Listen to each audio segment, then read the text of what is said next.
실제로 12억의 아파트가 반토막이 나거나 10억의 아파트가 43% 떨어져서 거래가 되는 현상이 나타나고 있다는 거예요. 임성배 TV 보동과 덴데크 최근에 많은 분들이 부동산 가격이 많이 떨어졌다, 폭락했다, 또는 반토막이 났다, 이런 얘기들을 많이 들어보셨을 거라고 생각이 듭니다.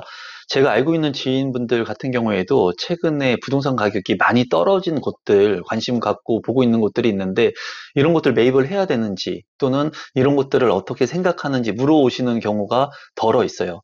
또 반면에는 이렇게 많이 하락하고 있는 부동산이 아닌 또 연일 신고가를 갱신하고 있다는 얘기를 들은 분들이 지금 부동산 가격이 조금 오르고 있는 것 같은데 지금 오르고 있는 이 부동산 시장이 맞는 거냐라고 물어보시는 분들도 있습니다.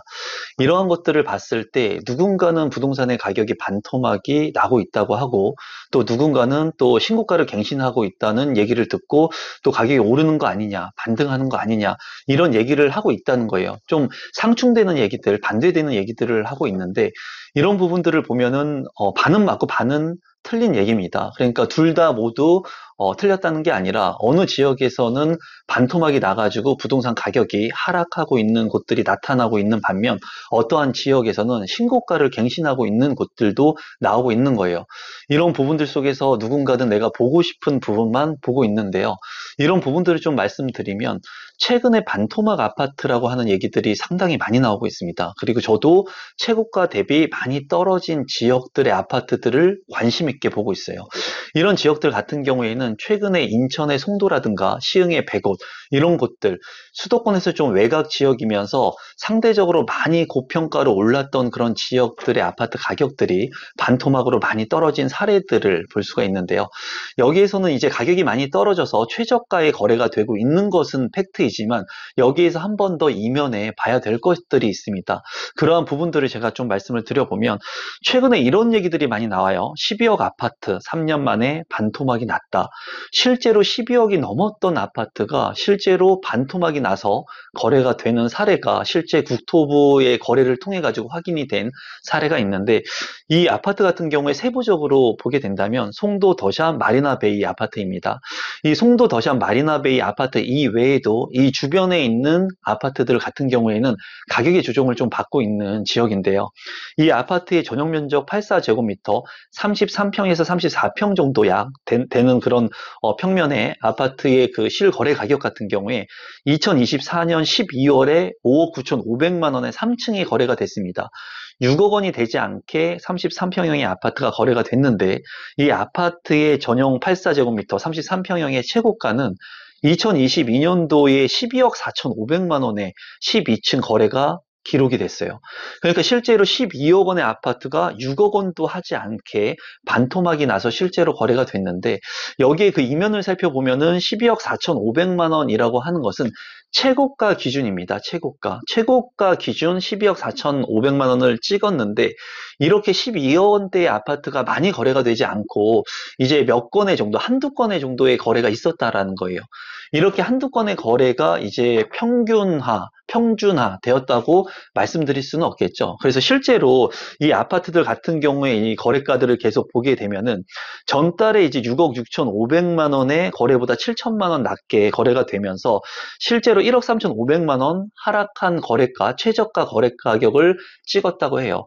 제 지인들 같은 경우에는 이런 거래 가격을 보면서 실제로 송도라고 하는 특수한 지역에 특수한 아파트에 그리고 최고가 거래가 많이 있지 않았는데도 불구하고 이거를 이제 평준화된 것처럼 반토막이 난 거라고 이제 생각을 하시는 분들이 있을 수 있지만은 여기 아파트 거래 가격 같은 경우에는 12억 원까지가 평균 가격이 아니었기 때문에 실제로 가격의 하락폭을 본다면 한 20%, 30% 이내에 가격이 하락된 겁니다.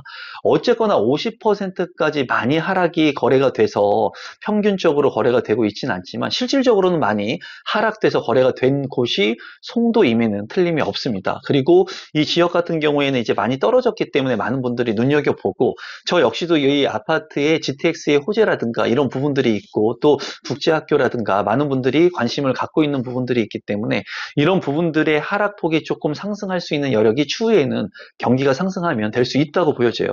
또 이러한 하락 심리, 또 하락 거래가 이루어지면서 서울 아파트의 매물 같은 경우에는 9만 114건으로 최근에 1년 전 대비 1만 5천 건이 이제 떨어졌다고 합니다. 그래서 지금 현재 매매 건수 같은 경우에도 많이 거래가 없지만은 이런 서울의 아파트 매물 양도 많이 늘어나고 있는 추세를 볼 수가 있습니다. 서울 거래량 같은 경우에는 3천 건을 밑돌기 때문에 지금 현재는 거래량이 많지 않은 것을 볼 수가 있고, 또 10억이던 집값이 5억 7천만 원이 됐다. 43%가 이제 떨어진 건데, 이 아파트 역시 신축 아파트인데도, 준신축의 아파트인데도 불구하고 이렇게 많이 떨어진 곳들이 나오고 있습니다. 이곳은 이제 시흥 105 호반 서밋 플레이스라고 하는 아파트인데, 이 아파트 같은 경우에도 10억 원에 2021년 7월에 거래가 됐던 아파트의 매물이 최근에는 지난달에 84제곱미터 국민평형의 아파트가 5억 7천만 원에 6층이 거래가 됐다고 해요. 그러니까 실질적으로 지금 현재 10억의 아파트가 5억 7천만 원에 떨어졌다. 상당히 많이 떨어졌다고 볼 수가 있겠죠. 이런 아파트들을 제가 운영하고 있는 부동산 스터디에서도 많이 관심을 갖고 있더라고요. 왜냐하면 고점 대비 많이 떨어진 아파트들을 좀 관심 있게 봐야 된다고 제가 말씀을 드렸습니다. 그 이유는 뭐냐면, 실제로 이 전 고점들을 돌파하면서 지금 예전부터 지금까지 우상향의 곡선을 그리면서 부동산의 가격이 인플레이션을 해지하면서 상승했기 때문에 어느 정도 고점이 높은 아파트들 중에 많이 떨어진 아파트라면 그래도 내가 실거주 여건으로 내가 접근을 하게 되면 안정적으로 들어갈 수 있다는 거예요. 물론 이 시흥이나 송도 같은 경우에는 너무나 많이 지금 현재 언론에서 대두화가 되고 있고, 그리고 이러한 아파트들 같은 경우에는 단편적으로 몇 건의 거래 건수 대비해가지고 많이 떨어졌기 때문에 이러한 아파트들보다 더 집중해서 봐야 되는 지역들이 있습니다. 그러한 지역들은 제가 운영하고 있는 스터디에서 공유를 했고, 여러분들께서도 그런 지역이 궁금하거나 저와 함께 심도 있게 부동산 스터디를 하고 싶으신 분들은 하단의 고정 댓글을 통해서 스터디 참여가 가능합니다. 또 이렇게 떨어지는 아파트들 이외에도 무풍지대 재건축 아파트 같은 경우에는 새해에 신고가를 경신하고 있다라고 하는 기사들을 여러분들께서 보셨을 거예요. 재건축 아파트, 그리고 실제로 최고가 아파트들 같은 경우에는 신고가를 경신하고 있는 지역들이 있어요. 기사를 간단히 읽어보면은 2일 국토교통부 실거래가 공개 시스템에 따르면 서울 영등포구 여의도동 서울 아파트 전용 139제곱미터 이달에 8일 신고가를 경신했다. 지난 12월 2일에 51억 6천만 원에 거래했던 아파트가 신고가를 갱신하면서 53억 원에 거래가 됐다. 재건축 아파트들 같은 경우에는 추후에 이제 물가 상승률이라든가 또 그 자재비가 올라가고 인건비가 올라가서 분양 가격이 계속해서 올라갈 겁니다. 하지만은 최고가 아파트를 원하는 그런 특수한 수요층들이 있거든요. 그러한 곳들의 아파트들, 그러니까 뭐 50억, 60억, 100억이 넘어가는 이런 초고가의 아파트, 재건축 아파트들 같은 경우에는 지금 현재 최고가를 경신하고 있는 지역들도 있습니다.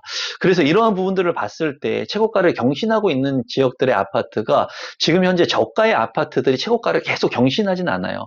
그래서 여러분들께서 지금 현재 부동산의 가격은 현저하게 조정을 받고 있다. 그리고 고점 대비 많이 떨어진 아파트들이 나오고 있고, 또한 매물 중에 매물도 늘어나면서 경매 매물 같은 경우에도 지금 현재는 많이 늘어나고 있습니다. 이미 경매 같은 경우에 이미 경매의 횟수 그리고 건수가 굉장히 지금 현재 늘어나고 있기 때문에 실제로 부동산 경기가 안 좋고 또 거래가 안 되고, 그리고 경기 자체가 지금 악화되어 있는 상황 속에서 경매 매물뿐만 아니라 부동산의 거래도 안 되고 최고가 대비 떨어지는 아파트의 매물들이 많이 나오고 있으니까 이런 고점 대비 많이 떨어진 아파트들 중에 입지가 좋은 아파트들, 개발 호재가 있는 곳들, 그리고 실제로 GTX나 역세권이 될 만한 곳들의 아파트들 같은 경우에는 오히려 고분양가의 청약 물량보다 훨씬 더 저렴하게 내 집 마련을 할 수 있는 기회가 될 것으로 보여집니다.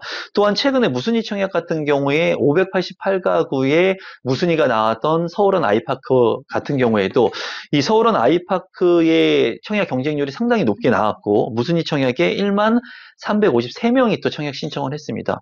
또 티스테이트 둔촌역 같은 경우에 무순위 청약에 50대 1의 경쟁을 기록을 한 만큼 무순위 청약에 따른 수요도 지금 현재 있는 것으로 보여져요.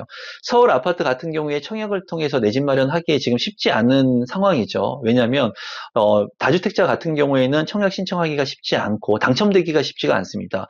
무주택자분들 같은 경우에는 75%의 우선권을 통해 가지고 청약 당첨을 할 수 있는 그런 확률이 높지만은 다주택자분들 같은 경우에는 청약을 통해서 내 집 마련하기 어려운 그런 시점이기 때문에 서울의 신축 아파트 그리고 무순위 청약에 좀 관심을 갖고 이렇게 청약을 하고 있는 것 같지만 이 청약률만 또 보고 여러분들께서 100% 이 청약률로 인해 가지고 서울의 아파트의 희소 가치가 높기 때문에 무조건 청약해야 되겠다라고 생각하기보다는 이러한 청약률이 중요한 게 아니라 청약을 통한 계약률이 중요하기 때문에 추후에 이 아파트들이 완판이 되는지 계약이 되는지를 좀 볼 필요가 있을 것 같아요. 최근에 무순위 청약으로 진행을 했던 이제 호반섬 및 개봉 같은 경우에도 꽤 오랜 시간 청약 경쟁률이 발생을 했는데도 불구하고 무순위 물량들이 계속 나오고 있다는 것은 지금 현재 서울의 아파트, 신축 아파트라고 하더라도 입지가 떨어지거나 가격이 비싼 아파트들은 수요자들한테 철저하게 외면을 받고 있다는 것을 볼 수가 있습니다. 그렇기 때문에 여러분들께서 지금 현 상황은 부동산의 가격 조정을 받고 있는 상황이고 너무나 높은 고분양가의 물량들에 청약하는 것은 현명한 판단이 아니라고 생각이 들고요. 그리고 무주택자 같은 경우에는 앞으로의 청약 기회들 3기 신도시라든가 아니면은 무순위 청약, 무순위 줍줍의 물량들 같은 경우에도 이제는 주택을 갖고 있는 사람들이 아닌 무주택자 분들한테 우선권을 준다고 하니까 그러한 부분들, 변화하는 그런 청약의 제도들도 관심 있게 보시면 좋을 것 같아요.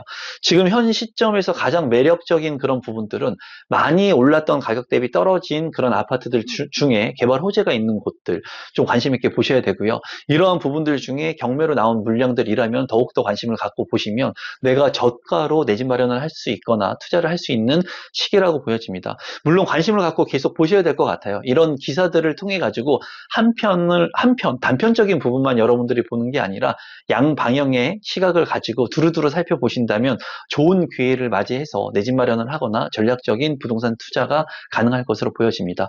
오늘 영상은 이것으로 마무리 짓도록 하겠습니다. 항상 믿고 시청해 주시는 구독자분들께 진심으로 감사드립니다. 고맙습니다.